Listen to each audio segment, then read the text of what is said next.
বাঙালি খানায় সবাইকে স্বাগত জানাই। আপনারা তো অনেকভাবে মুগ পটল রান্না করে খেয়েছেন। একবার আমার মতো করে সহজ পদ্ধতিতে আপনিও শিখে নিতে পারবেন ছোট ছোট টিপস সহ। আজকে আমি এখানে মুগ পটল রান্না করব সম্পূর্ণ নিরামিষ। খেতে কিন্তু অসাধারণ হয়েছিল। আপনি একবার রান্না করলে বারবার রান্না করবেন। তবে আজকে আমি এত তেল মশলা কম দিয়ে কীভাবে মুগ পটল রান্না করলাম চলুন সেটা একবার দেখে নিয়ে যাক ভিডিওর মাধ্যমে। আশা করছি আজকের ভিডিওটি ভালো লাগবে। সকল বন্ধুদের কাছে অনুরোধ করছি সম্পূর্ণ ভিডিওটি দেখার।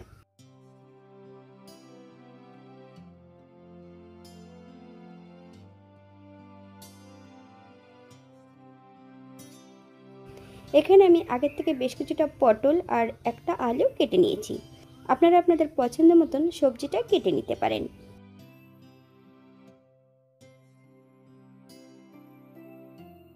আগের থেকে বেশ কিছুটা মুগ ডাল ভিজিয়ে রেখেছি। সম্পূর্ণ মুগ ডালের জলটা ঝরিয়ে নিতে হবে।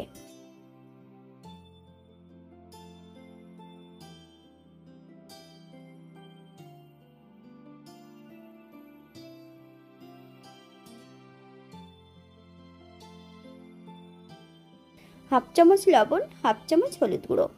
বেশ আলুগুলোকে ভালো করে ভেজে নিতে হবে। তবে আপনারা আপনাদের পছন্দ মতন ভেজে নিতে পারেন।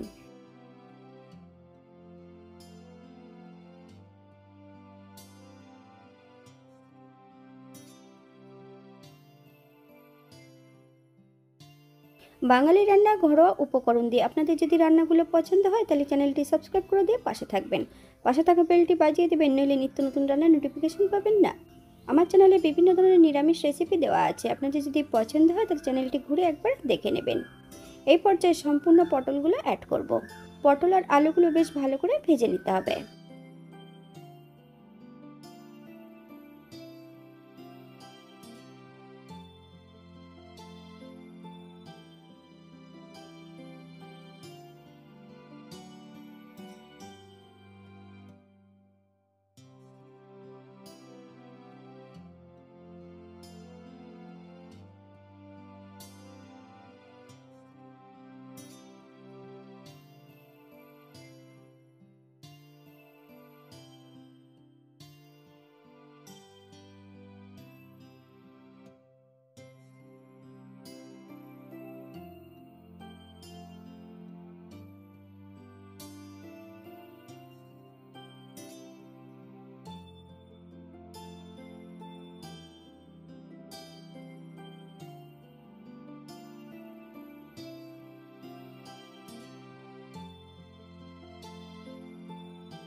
সম্পূর্ণ পটল ও আলুগুলো বেশ ভালো করে ভেজে নিয়েছি। আপনারা এর থেকে কম বেশি ভেজে নিতে পারেন।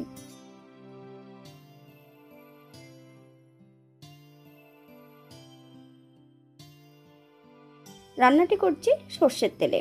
ফোড়নে রেখেছি সাদা জিরে, দারচিনি, এলাচ, লং। ফোড়ন থেকে সুগন্ধ বেরোলে একটা তেজপাতা অ্যাড করব। ফোড়নটা হওয়ার জন্য 30 সেকেন্ড সময় দিতে হবে।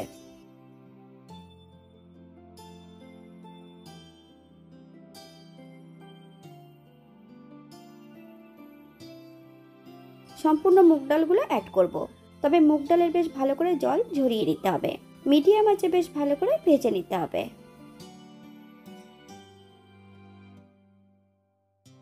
অথবা ডাল থেকে যতক্ষণ সুগন্ধ না বেরোচ্ছে ততক্ষণ বেশ ভালো করে ভেজে নিতে হবে।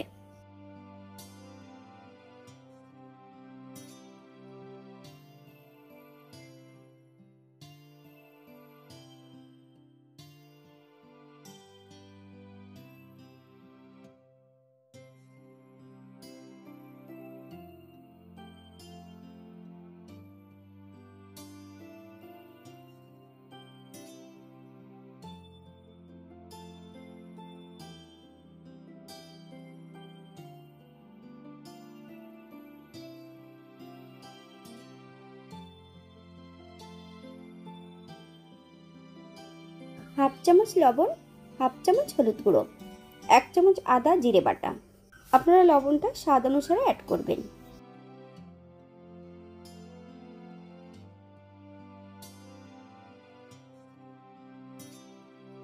বেশ কয়েকটা কাঁচা লঙ্কা ফালি দিয়ে অ্যাড করেছি। পছন্দ করেন তাহলে পরিমাণে বাড়িয়ে দিতে পারেন। গ্যাসের ফ্লেমটা মিডিয়ামে রেখে বেশ কিছু সময় ভেজে নেব।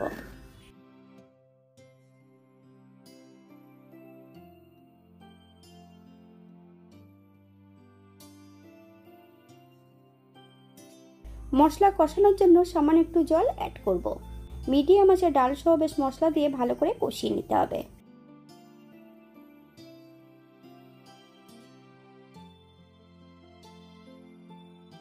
অথবা মশলা থেকে যতক্ষণ তেল না ছাড়ছে ততক্ষণ বেশ ভালো করে কষিয়ে নেব। এই পর্যায়ে অ্যাড করব বেশ কিছুটা কাঠবাদাম বাটা। আপনারা এখানে কাজু বাদাম অথবা পোস্ত বাটাও অ্যাড করতে পারেন।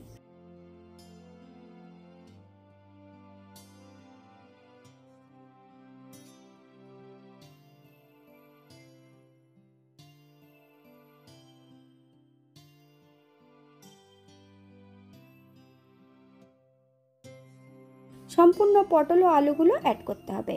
মিডিয়াম আঁচে বেশ ভালো করে কষিয়ে নেব।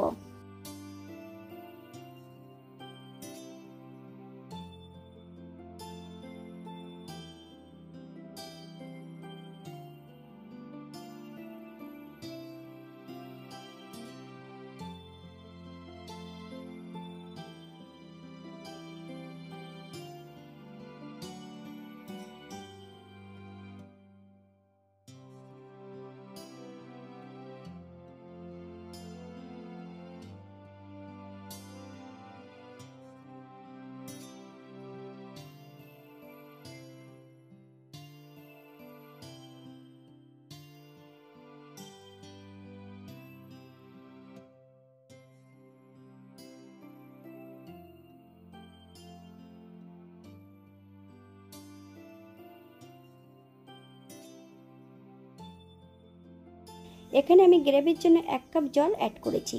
আপনাদের যতটা গ্রেভির প্রয়োজন আপনারা ততটা জল অ্যাড করতে পারেন। 5 থেকে 7 মিনিটের জন্য ঢাকা দিয়ে রেখে দেব।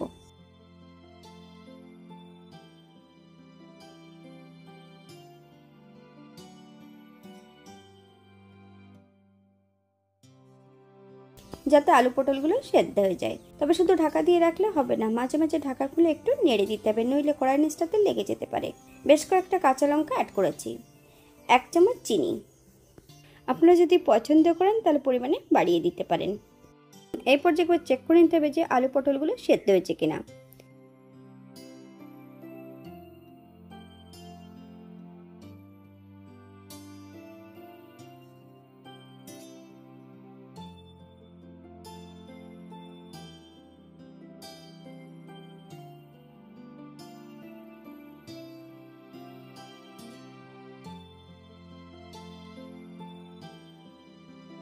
এক চামচ ঘি অ্যাড করব।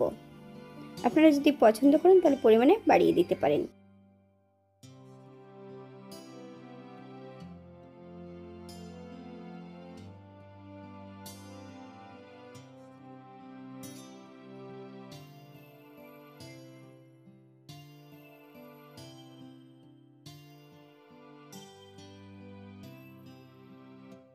গ্যাসের ফ্লেমটা অফ করে দিয়ে 5 মিনিটের জন্য স্ট্যান্ডিং টাইম দেব, তারপর সার্ভ করব। এটা দেখতে যেমন ভারী সুন্দর হয়েছে, এটা গরম ভাতে, রুটি, পরোটা সবকিছুর সঙ্গে অসম্ভব ভালো লাগবে। আপনারা যে কোনো একদিন নিরামিষের দিন এটা রান্না করতে পারেন। আমি এখানে পেঁয়াজ রসুন অ্যাড করিনি, আপনারা যদি পছন্দ করেন তাহলে অ্যাড করতে পারেন। আজকের ভিডিওটি এই পর্যন্ত। সবাই সুস্থ থাকবেন, ভালো থাকবেন। অন্যদিন নতুন রেসিপি নিয়ে আপনাদের সামনে আবার আমি হাজির হব। নতুন ও পুরনো সকল বন্ধুদের অসংখ্য ধন্যবাদ ভিডিওটি দেখার জন্য। হাতে যদি সময় থাকে তাহলে একটা লাইক, কমেন্ট, শেয়ার করবেন।